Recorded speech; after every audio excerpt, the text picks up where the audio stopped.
Hello everybody, my name is Alex Kutz. I'm a integrated solutions consultant with AgPro in Northern Ohio. Today we're going to go over AutoTrac turn automation and combines and how to set it up out in the field. So the first thing we need to do is make sure that our 4600 command center here is compatible with AutoTrac turn automation. So there's two things we need to check. The first one, if we go down to the menu, over to System, Software Manager, we need to make sure that we have the correct software version. So to run AutoTrac turn automation in a combine, we need to have at least software version 23-2. You can find that under the System Information tab down here. If you need to install that, you can do it either USB stick or over the air under Installations and Updates, and check for your updates online. This combine's already up to date, so we're gonna go ahead and go check the second thing, which is our activations. So under the Activations tab, we're going to look for the green dot next to AutoTrac Turn Automation.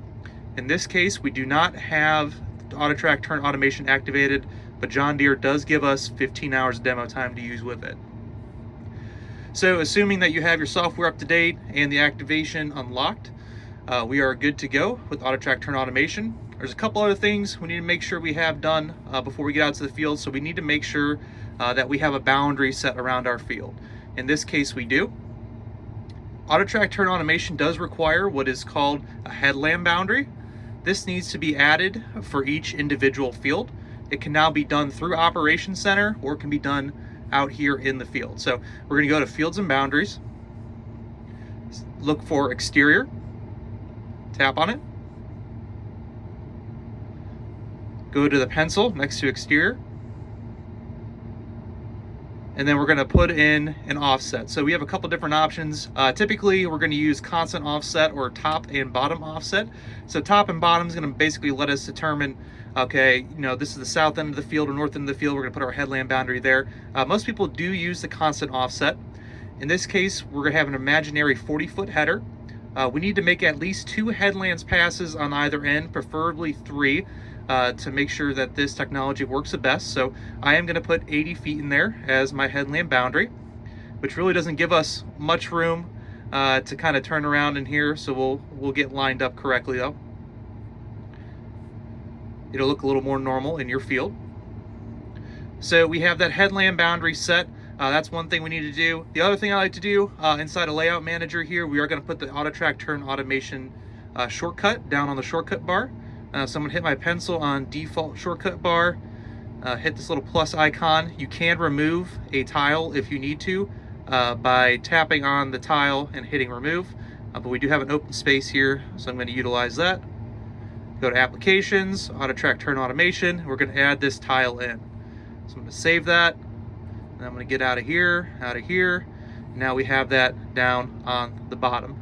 So I'm going to go ahead, I'm going to get reoriented here so we can actually make a pass or two, and then I will show you how this technology actually functions.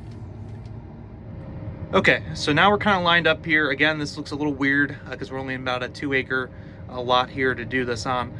But to actually go and set up the AutoTrac turn automation, we have this tile down here now. We need to go ahead and get into there. So obviously we need to turn it on. And now we need to tell it both when we want to start the turn on the end and what the aggressiveness of the turn is. So starting the turn, I kind of recommend putting maybe 5 additional feet on here just to make sure that we get past that headland in case there's any issues. Of course, we do recommend you running an RTK or SF-RTK boundary and a receiver on the combine to match up with that. In this case, I am just using SF1. It will still work. It may not work to your expectations potentially, but we have seen success with it still out in the field. The other thing I want to do, I'm actually going to turn my aggressiveness down. So we're going to take it down to about 100, which is going to give us a little bit more of a light bulb turn and ensure that we are lined up on the end. Final thing I want to do, I'm going to go up to my advanced settings, and I'm going to turn on allow turn with auger extended. So we've heard a lot of feedback, people trying to turn with their auger extended. It will shut off if you do not enable this option. So most people will enable it. Just be aware that turn, your auger might be out. Otherwise, it will turn off turn automation if you leave this setting off and have the auger out. Also in the advanced settings here are some additional things you can change. We really don't recommend changing this minimum turn radius.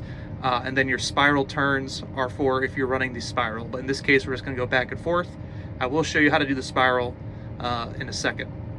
Okay, so now we see this new box pop up on our map. I'm going to go down to guidance so we can get it a little bigger.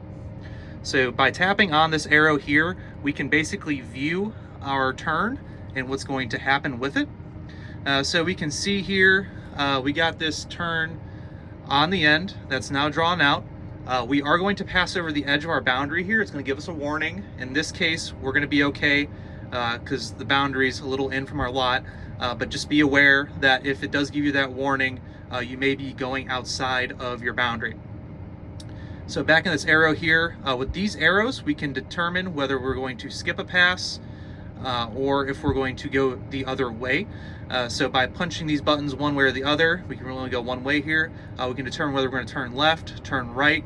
It's denoted by this arrow here, and the number that's in there is the number of skips you're going to make. So if it's 0, you're just going to take the next pass.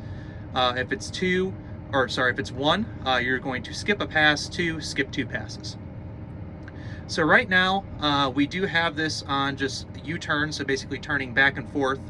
We can both spiral in and spiral out. So if you're doing corn, you want to leave that auger obviously on the inside, so you might change this away from U-turn to utilize that feature. Okay, so now we're going to go ahead and try it out. So I'm going to turn my header on. So you do need to have the header switch on to engage AutoTrac here, and then I'm going to move the combine forward and enable auto steer. Okay, so AutoTrac turn automation in the combine currently does not allow for the header to be picked up and dropped automatically. You still have to do that. So on the end, if I have my number 2 pressed and dropped on the end, I will have to press number 1 to bring that header up. So this is the warning we'll get if it thinks we are approaching an impassable boundary. And now the combine is going to go and start making our turn here. So this being on SF1 is why the boundary is a little messed up, because it wasn't recorded quite perfectly. But we are turning without me touching the steering wheel. And once I get back around, it's going to line us up nice and even on our next pass. I'm going to hit my number 2 button. That's going to drop my header down and allow us to start taking our passes. So now when we get to the other side, you see this does automatically flip to the next pass. Again, I'm outside my boundary, my headland boundary, so it's not going to do that here on our next pass necessarily. But if we did have a real field where we're going back and forth, it would just do the exact same turn on the other side. So we'll go ahead and stop.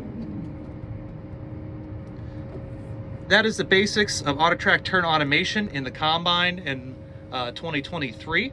If you guys have any questions, don't feel free to reach out to our IS department at our hotline number or one of us directly through our stores. Thanks for watching.